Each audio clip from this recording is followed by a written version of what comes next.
bersama sambil ngobrolin Citarum. Sobat Citarum, selamat datang dan selamat bergabung di Ngonci, Ngobrolin Citarum. Tentunya bersama saya Sani, hari ini kita akan ngobrol salah satu sektor yang menjaga kebersihan Citarum. TNI adalah bagian dari Citarum Harum. 23 sektor dari Cisanti hingga Muara Gembong dijaga oleh ribuan aparat TNI. Sektor 19 diantaranya adalah salah satu sektor dengan teritorial sungai di Kabupaten Karawang. Nah, kami Humas Citarum Harum akan ngobrol langsung dengan Komandan Sektor 19, Kolonel Korps Perhubungan Widodo. Apa kabar, Bapak? Alhamdulillah, Mbak. Assalamualaikum warahmatullahi wabarakatuh. Selamat pagi. Saya alhamdulillah sampai saat ini sehat. Baik, bagaimana kabarnya Mbak Sani? Alhamdulillah sehat, Pak. Oh, kita hari ini online tetap semangat ya, Pak ya? Semangat, alhamdulillah. Ya. Baik, sebagai perkenalan, silakan Pak ceritakan tugas sektor 19. Di mana saja wilayah tugas sektornya, Pak? Silakan. Ya, terima kasih. Sektor 19 ini berada di wilayah Kabupaten Karawang. Sebenarnya Kabupaten Karawang sendiri ini dibagi ada 4 sektor, yaitu sektor 16 di lingkungan Bendungan Walahar, kemudian sektor 17 itu dari Walahar ke arah Kalimalang, tapi dia di wilayah irigasinya. Dia termasuk beberapa kawasan industri yang di Karawang itu sektor 17. Kemudian keluar dari Waduk Walahar, Bendungan Walahar sampai ke perbatasan Rumah MB itu sektor 18. Kemudian dari perbatasan Rumah MB sampai dengan Desa Pakis Jaya itu sektor 19. Jadi kalau sektor saya wilayah sungainya kurang lebih 71 kilo, kemudian ada irigasinya 50 kilo, meliputi 9 kecamatan dan 42 desa. Itu Mbak Sani, sektor 19. Kalau untuk tugas sendiri Pak, tugas dan job sendiri dan sektor 19 itu apa saja ya Pak? Tugas sektor 19 tidak beda dengan sektor yang lain. Hanya begini, Citarum ini kan dibagi, Satgas Citarum itu dibagi ada hulu, tengah, dan hilir. Yang sektor saya itu yang di hilir, jadi wilayah Sungai Hilir sampai ke perbatasan dengan arah ke Muara Gembong itu kita tugasnya sama, yaitu ada penanganan limbah, yaitu limbah domestik maupun limbah industri. Kemudian ada penanganan lahan kritis, kemudian penanganan sampah, kemudian termasuk yang tidak kalah pentingnya yaitu sosialisasi dan edukasi kepada masyarakat. Saya pikir itu sama. Seluruh sektor tugasnya sama. Itu sesuai dengan yang ada di Perpres. Itu Mbak Mas. Iya, baik. Nah, program Citarum sendiri kan dari tahun 2018. Itu yang sudah dilakukan oleh sektor dari tahun 2018 hingga saat ini. Begini. Memang Citarum Harum itu dimulai tahun 2018, namun khusus yang di Karawang ini dia dimasukkan ke Satgas itu baru 2019 bulan Februari. Jadi kita relatif lebih muda 1 tahun dibanding sektor-sektor lain yang di wilayah hulu dan di tengahnya itu, Mbak. Yang sudah kita laksanakan dari tahun 2019 itu tadi yang tugas-tugas kita sebagian besar kita laksanakan, memang sudah kita laksanakan, ada yang sudah kita laksanakan dan ada yang sudah kita laksanakan dan masih berjalan sampai saat ini, Pak. Jadi begitu, Mas Ani.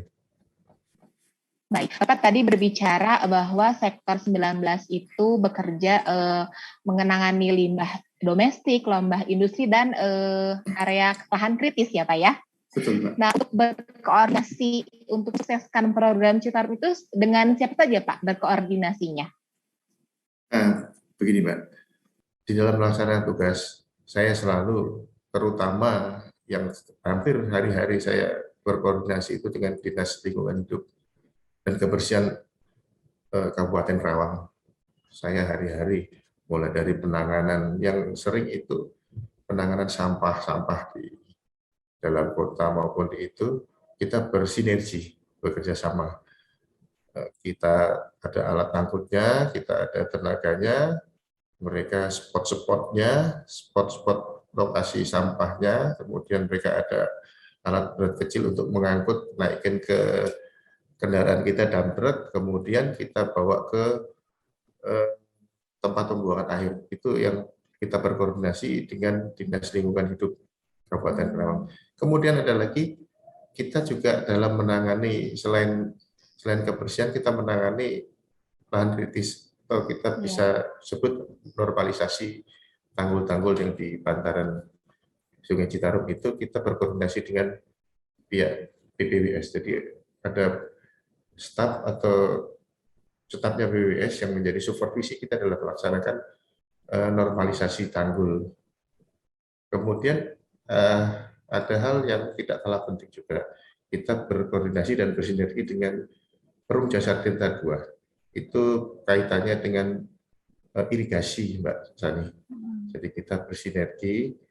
Itu yang kita lakukan kemarin itu yang jelas itu waktu Mbak Sani masih ingat ada banjir bulan Januari dan Februari itu ada salah satu yang ramai itu di daerah Cikampek. Ada perumahan BRI 1 dan BRI 2 yang dia memang karena pertemuan 3 anak sungai, Cikarang Gelam, Cikarang Tengah, dan Ciparage itu terhambat oleh sipon sehingga itu meluap ke 2 perumahan itu. Itu kita bersinergi dan kita turunkan alat berat. Itu kira-kira hampir 2 bulan kalau saya tidak salah itu, hampir 2 bulan itu mengerjakan situ. Kemudian sampai yang di salah satu anak sungai itu kita normalisasi. Artinya yang tadinya anak sungai ini hanya lebar 2 meter dan dalam sekitar 1,5 meter itu kita bisa lebarkan menjadi 5 meter dan kita dalamkan kira-kira 4 meter karena memang memungkinkan itu. Sehingga setelah dia biasanya dari tokoh masyarakat mengatakan kalau dia hujan 1 jam itu sebelum saya normalisasi 1 jam hujan itu air naik karena tersumbat semuanya. Tapi begitu kita normalisasi mereka membuktikan hujan deras 1 jam, 2 jam, sampai 5 jam pun dia tidak banjir lagi, tidak mengendang lagi.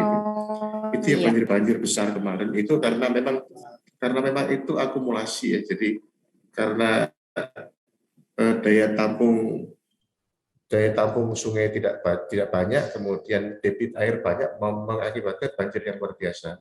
Kemudian mengenai sampah-sampah yang masuk di sungai itu juga saya sudah berusaha membuat trash tag itu, saringan-saringan sampah. Tapi kalau yang di sungai yang kecil mampu menahan. Tapi kalau di sungai yang besar pada aliran air yang banyak, debit air yang luar biasa, trash tag saya jebol berapa kali. Sudah saya buat jebol, saya buat lagi. Ya karena keterbatasan kita ya sekarang ya rusak, Pak Sani. Yang di sungai yang besarnya rusak, tapi yang di kecilnya masih. Iya. Apakah itu yang tanggul Rengas Dengklok itu bukan Pak, yang jebol itu? Oh beda lagi, itu beda. Ini yang di sungai bukan ini sungainya bukan sungai Citarum, ini anak sungai yang mengarah ke Citarum. Yang kaitannya dengan banjir di BMI. Kemudian kalau tanggul yang jebol di Rengas Dengklok itu begini ceritanya. Citarum itu punya 2 sisi tanggul. Sisi tanggul yang pertama yaitu tanggul yang di sisinya Karawang, mulai dari Karawang, Teluk Jambe, terus sampai ke Pakis, termasuk salah satunya di daerah Rengas Dengklok. Nah, sisi yang sebelah sananya, sisi lawannya itu adalah di Bekasi, ada Pebayuran dan seterusnya sampai ke Muara Gembong. Yang kemarin jebol itu di sisinya Bekasi, yaitu sisi kalau tidak salah di Tambun Sari. Kalau saya tidak salah, itu di sisi depannya di tempat kalau di kita itu di Karawang itu di Desa Tunggak Jati, dia di seberangnya yang jebol tanggulnya.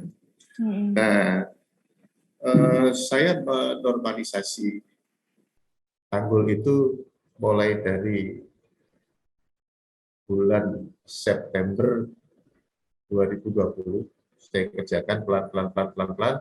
Memang ada hasilnya. Jadi normalisasi itu kita menambah ketebalan tanggul yang tadinya ada yang tinggal 2 meter, kita tambah menjadi sampai 6 meter, kemudian tingginya Iya. kita tambah 1,5 meter.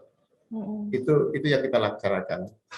Hasilnya memang dari banjir 2 kali Januari Februari itu kalau kita lihat tanggul di sisi Kerawang tidak ada yang jebol, Mbak Sani. Mm. Tidak ada yang jebol. Jadi di spot-spot yang saya normalisasi itu di daerah rawannya itu tidak ada yang jebol.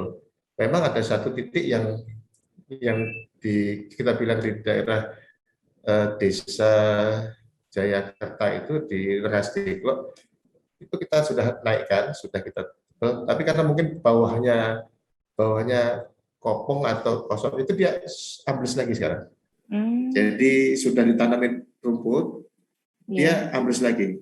Jadi kita normalisasi begitu kita benerin, kita tebelin, kita tanam. Saya sempat tanam vetiver, saya tanam pohon keras, saya tanam pohon buah. Kemarin sempat banjir juga, ya sempat hilang, Mbak Sani. Iya. Begitu. Jadi jika dikira-kira itu total normalisasi yang sudah dilakukan itu berapa tanggul ya Pak oleh sektor 19? Yang pertama itu di desa kita bilang di pos banjir itu satu lokasi. Yang sekarang juga masih kita pelan-pelan kita, kan itu desa itu berapa kilo panjangnya, masih kita kerjakan. Yang kedua di daerah Dewi Sari masih kita kerjakan, itu sekitar desanya itu 5 kilo, Mbak, pelan-pelan. Kemudian yang sudah selesai itu yang tadi saya ceritakan itu di Tunggak Jati itu sekitar 3 kilo sampai 3 kiloan itu sudah selesai, yang sempat sudah saya tanamin.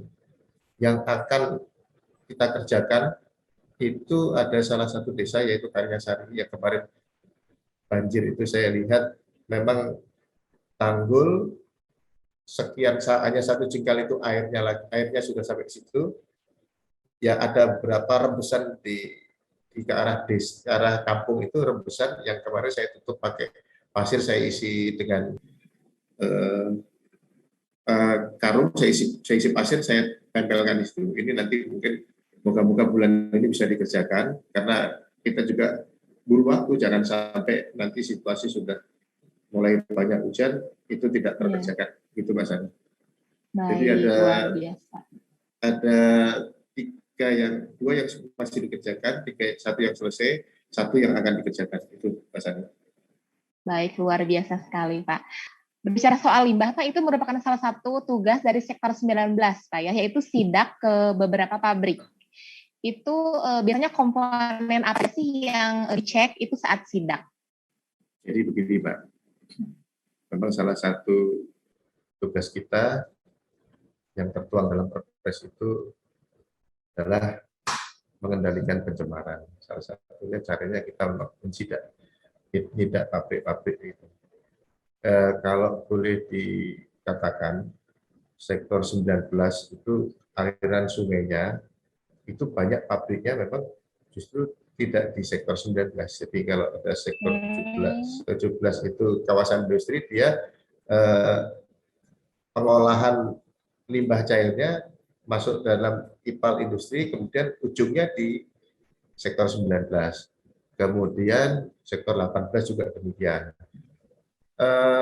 Di sektor 19 ada beberapa pabrik memang, namun yang kita sidak itu pabrik yang menghasilkan limbah cair, terutama itu pabrik tekstil, kemudian kertas dan turunannya, itu yang jadi atensi ini kan. Ada beberapa ini yang sudah saya lihat. Waktu awal-awal saya lihat yang di Kerawang Kota ini ada 5 pabrik, saya berkoordinasi dengan Kadis LH karena kita tidak punya alat ukurnya, kita ajak, Jadi yang kita datengin memang waktu itu ya sudah COVID, Mbak. Jadi ada yang memang sudah tutup. Jadi karena situasi COVID ada tutup, ada yang buka hanya 25%. Kita sidak, kita uji, kita ini ya memang mereka masih pada ambang batas memenuhi syarat. Kemudian kalau sampai detik ini kalau sampai saat ini saya kalau melihat baku mutu kondisi Sungai Citarum wilayah Raya Karawang ini, saya pakai aplikasi online monitornya Dinas LH, Mbak. Saya selalu pakai itu, aplikasinya seperti ini. Kelihatan nggak ya? Nggak kelihatan ya? Ada aplikasi online itu yang dibuat oleh Kementerian LHK.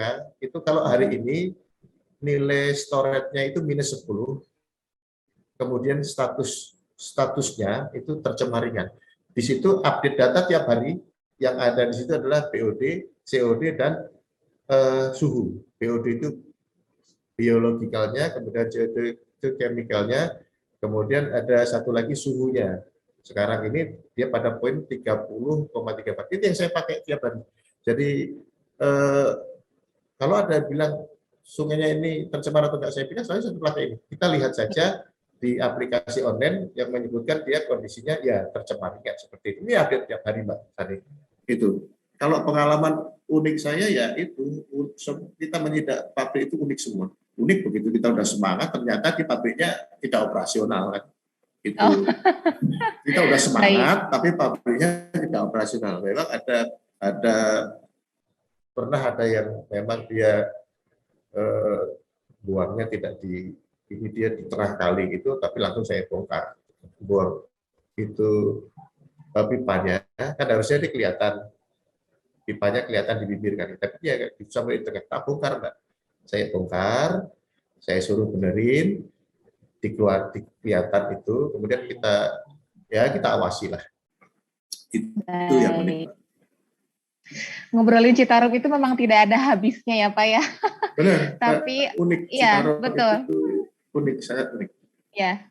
Tapi waktu yang memisahkan kita nih, Pak. Nah, sebagai closing statement, apa sih yang ingin Bapak sampaikan kepada Sobat Citarum dan terutamanya masyarakat Jawa Barat? Lalu target ke depannya itu sektor 19 itu akan seperti apa? Silakan, Pak. Terima kasih, Mbak. Targetnya sektor 19 itu ya melanjutkan yang sudah kita kerjakan sekarang. Normalisasi tanggul, kemudian menanam pohon-pohon keras, kita selalu disupport oleh beberapa perusahaan. LHK juga selalu memberikan kita bantuan pohon untuk kita tanam, kemudian PT Kujang memberikan bantuan pohon untuk kita tanam, kemudian yang sedang kita kerjakan yaitu ada taman edukasi di Jembatan Rengas Dengklok Bekasi, itu nilai itu CSR dari PT Kujang itu supaya target kita dilanjutkan, kemudian itu untuk manfaatan kepada masyarakat, itu tempat edukasi, sangat edukasi itu di Rengas Dengklok itu, dan taman hiburan juga. Kemudian selain itu juga kesadaran masyarakat membuang limbah, membuang sampah, membuang limbah. Jadi kalau kita lihat memang hampir sebagian besar perumahan itu membuang limbah ke Citarum tanpa diolah. Itu juga harapan kita suatu saat memang ada aturan yang mempersyaratkan bahwa setiap perumahan harus mengatur atau mengolah limbahnya sebelum dibuang ke Sungai Citarum, sehingga Citarum tidak hanya seperti tempat pembuangan limbah saja, tapi limbah cairnya sudah diolah. Yang sudah ada diberikan IPAL komunal itu ada 2 tempat di Karawang itu, yaitu di Perumnas dan 1 di Perumnas Bintang Alam, itu sudah diberikan, tapi yang lain belum ada.